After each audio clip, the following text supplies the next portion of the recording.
Hello and welcome to this new video. We are talking about India's internal challenges. In the last two videos, we had discussed about the unrest in Punjab and how government stopped this movement of Khalistan by the Operation Blue Star, by the Operation Thunderstorm, etc. Then after issues concerning North East India के जो 8 states थे जैसे like Assam, Arunachal Pradesh, Manipur, Meghalaya, Mizoram, Nagaland, Sikkim, Tripura, इनकी जो खुद की अलग अलग समस्याएं थी, इनको भी इंडियन गवर्नमेंट ने किस तरीके से सॉल्व किया है, इसके बारे में हम लोग ऑलरेडी लास्ट वीडियोज़ में देख चुके हैं। इसके अलावा हमको आज जो देखना है वो जो नई समस्या या नया जो एक चैलेंज जो इंडियन गवर्नमेंट के सामने था वो है नक्सलाइट मूवमेंट के बारे में हम लोगों को इस वीडियो में डिस्कस करना है। देखिए, नक्सलाइट मूवमेंट अभी भी ये चल रहा है, इंडिया के बहुत सारे हिस्सों में नक्सलाइट मूवमेंट है, बट इसकी स्टार्टिंग कहाँ से हुई और किस तरीके से ये डेवलप होते चले गया है आज तक, इसके बारे में पूरी जानकारी हमको इस वीडियो में लेना है। नक्सलिज्म बहुत बड़ा चैलेंज है इंडिया के सामने। Naxalite movement, this movement started at Naxalbari in Darjeeling district in West Bengal. ये जो नक्सलिज्म वर्ड जो गिरा है, ये इसकी जो शुरुआत है वो नक्सलबारी गांव से हुई। नक्सलबारी नाम का एक गांव है जो दार्जिलिंग डिस्ट्रिक्ट में है और स्टेट है West Bengal. The Naxalite organized the small land holding farmer and land labourers and took charge of their lands, put up red flags and declared that area as free territory in 1967.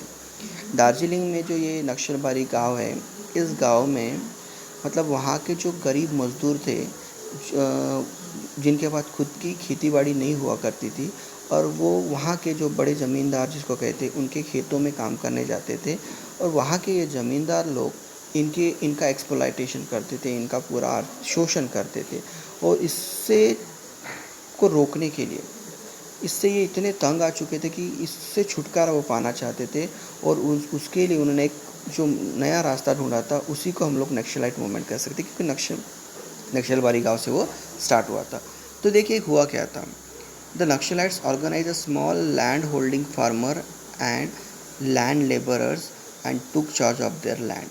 यहाँ के जो छोटे छोटे मतलब जिनके पास बहुत कम ज़मीन है या जो दूसरों के खेतों में काम करने वाले जो लोग हैं, इन लोगों ने इकट्ठा कर एक ऑर्गेनाइजेशन उन्होंने इस्टेब्लिश की और वहाँ के ज़मींदारों से उनकी ज़मीन छीन ली या उनको मार दिया और वहाँ पे put up a flag, red flag, वहाँ पर उन्होंने रेड फ्लैग लगा दिया and declare that area as a free territory और घोषित कर दिया कि ये एरिया फ्री है, इसके ऊपर किसी भी ज़मींदार का कोई भी अधिकार नहीं है। और ये सब हुआ 1967 में। All those movement that took inspiration from this rebellion are called Naxalite movement. और हुआ ऐसा कि इस मोमेंट से जहाँ जहाँ इस तरीके की कंडीशंस थी इंडिया में, वहाँ पर सभी लोग यही तरीके से खुद का अधिकार पाने के लिए उन्होंने एक मूवमेंट चला दी, उसी को नक्सलाइट मूवमेंट कह रहे हैं। अब ये जो ज़मीन उन्होंने मतलब इन ज़मींदारों से छीनी थी जिसके ऊपर रेड फ्लैग लगा दिया था, ये इसका करते क्या थे। तो देखिए, the movement had the objective of establishing action committee to raise a voice against the exploitation of the farmer by the landlords and confiscate the land of the landlords and distribute it among the tenants.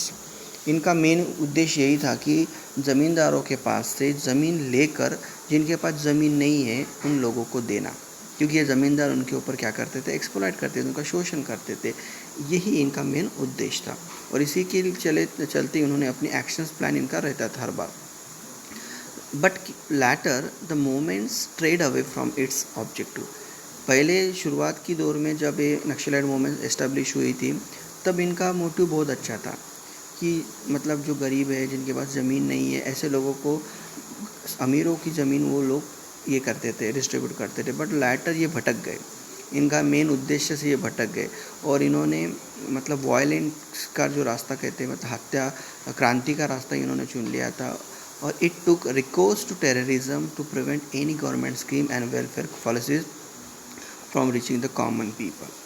अब ऐसा नहीं था कि government का इन गरीब लोगों के प्रति कोई भी मतलब जिम्मेदारी नहीं थी या गवर्नमेंट कुछ करना नहीं चाह रहा था।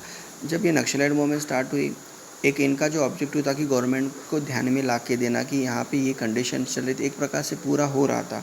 बट नक्सलाइट मूवमेंट का जो मेन ऑब्जेक्टिव था वो पूरी तरीके से चेंज हो चुका था। अब जो गवर्नमेंट के जो स्कीम्स आते थे कॉमन पीपल के लिए, अगर समझ लो एक रास्ता बन रहा है कहीं पे, रेलवे ट्रैक्स बिछा रहे या कुछ भी, अगर गवर्नमेंट कुछ नई स्कीम लाते थे तो ये टेररिस्ट जो इस नक्सलाइट मूवमेंट उसको रोकती थी, कॉमन पीपल तक पहुंचने नहीं दे रही थी। The naxalite started a parallel system by the rejecting democratic system. Government का जो लोकशाही मार्ग है उसको ये चैलेंज कर रही थी और खुद का अलग से सिस्टम रन कर रही थी। This made Naxalism a serious challenge to India's internal security. और ये इंडिया के आंतरिक सुरक्षा के लिए एक बहुत बड़ा चैलेंज बन चुका था। The movement was mainly located in the West Bengal. और देखिए शुरुआत कहाँ हुई थी, नक्सलबारी वेस्ट बंगाल से हुई थी, बट धीरे धीरे ये मूवमेंट पूरी इंडिया में फैल चुकी है। Later the movement spread to East Godavari in Andhra Pradesh, parts of Visakhapatnam, Karimnagar in Telangana, Adilabad, Bastar, Rajnandagaon, Sukma in Chhattisgarh, Gadchiroli, Bhandara and parts of Chandrapur in Maharashtra, Balaghat and Mandala in Madhya Pradesh, and Koraput in Odisha. In order to maintain their influence, the Naxalites established an organization called People's Liberation Guerrilla Army, PLGA। देखिए इतना मतलब vast ये फैल चुकी moment है। एक छोटे से गांव से शुरू हुई जो नक्सलाइट मोमेंट है, धीरे धीरे मेन मोटिव से भटक कर बहुत बड़ी मोमेंट बन चुकी है। और ये हमारे इंडियन गवर्नमेंट के लिए एक बहुत बड़ा इंटरनल चैलेंज भी है। और इसके साथ ही देखिए इन्होंने PLGA मतलब खुद की पावर को मेंटेन रखने के लिए उनको मैन पावर की ज़रूरत थी। और उसके लिए उन्होंने एक खुद की आर्मी बना ली जिसके पास वेपन्स भी है। और इस वेपन्स के ज़ोर पर इंडिया के जो मतलब हमारे जहाँ जहाँ पर इनका ये जहाँ जहाँ रह रहे हैं, जैसे अब हम लोग महाराष्ट्र के गढ़चिरौली का अगर एग्जांपल ले तो ये स्पेशली जंगलों में रहते हैं। और पुलिस हो गए या पैरामिलिट्री के लोग हो गए, मतलब इंडिया जो सुरक्षा रक्षक है इंडियन गवर्नमेंट के, उनको निशाना बनाते हैं। और इस तरीके से अभी भी ये उनका जो मतलब मोमेंट है ये हर जगह पर चल रहा है, पूरी तरीके से कहीं पर भी ख़त्म नहीं हुआ है। और इसके लिए अभी भी इंडियन गवर्नमेंट उसको एज ए चैलेंज उसको फेस कर रही है। तो ये नक्सलिज़म के बारे में हम लोगों को इस वीडियो में देखा है। नेक्स्ट वीडियो में हम लोग कम्युनलिज़म देन रीजनलिज़म इसके बारे में देखेंगे। Till then bye bye.